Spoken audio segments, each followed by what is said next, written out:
As we head into the new year, we're looking back at some of the biggest news stories of 2016. The presidential election, no surprise here, tops the list. How did the mainstream media fare in covering a contest we only see every 4 years? Let's talk about it with Howard Kurtz, the host for Media Buzz, which is on Sundays here on the Fox News Channel. Howie, good to see you. Happy New Year. Happy New Year, Greg. I read your column, excellent as always. You described the mainstream media as the biggest losers. Why? Not even close. I mean, there's not even really a debate anymore about the media and the way they botched this election. I'm not just talking about the fact that most of the people in the business went to the morning of November 8th predicting that Donald Trump was going to lose, but throughout this campaign just failing to grasp his appeal and why he was resonating with particularly many working-class voters and why he might win. But at the same time, there's sort of a paradox here. As Trump has been bashing and continues to bash the media, the dishonest media, as he likes to call us, he's been very, very good for business. Record ratings for cable news networks across the board. Fox, by the way, #1 in all of cable, not just among cable news channels. Web traffic soaring, newspaper subscriptions way up. So even as they blew the election, the cash registers were ringing. Do you think in order to either keep or build their audience, that the mainstream media will move squarely into the Trump opposition camp?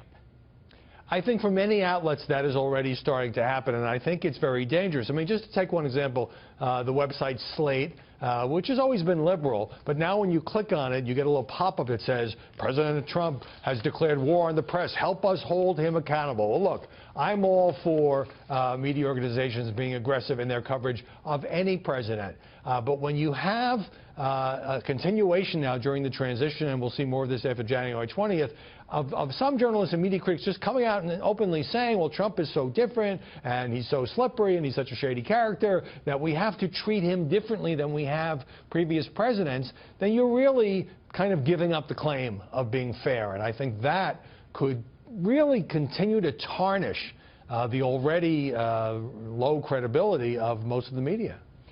Have the media been guilty of not keeping a critical eye on President Obama as they have perhaps on President-elect Trump? Well, it's varied from time to time, but if you look at 8 years ago when Barack Obama was the president-elect, I mean, you didn't have all these stories about how terrible the cabinet picks were and all the dangerous things that he might do and all the policies that he was going to change from George W. Bush. We expect when the White House changes parties that some of that will happen. Completely different with Donald Trump. Now, there were times when the president did things, whether it was on Syria or when it turned out you couldn't keep your doctor under Obamacare necessarily or your plan, when there was more critical coverage. But if you compare the 8 years ago to now, it's not even close. And I think there's an underlying tone here, Greg. The media some elements of the media have not fully accepted the fact that President-elect Trump won this election, won it in part by running against the media, and now deserves, at least at the outset, to be treated fairly. And it would be really a calamitous move to move into the opposition camp. That's not the role of the press. Last quick question. What do you foresee in the coming year for conservative media outlets and personalities? Well, remember that among those who were the biggest never-Trumpers were conservative pundits and conservative magazines like National Review and Weekly Standard. So they are going to be in a little different situation than they ordinarily would be with a Republican president. Meanwhile, some of the newer, more populist conservative voices, I think, will enjoy a lot of access to this new administration. All right, Howard Kurtz. Great to see you, Howard, and we'll see you on the program on air on Sunday. New Year's Day. Okay. Okay, thanks.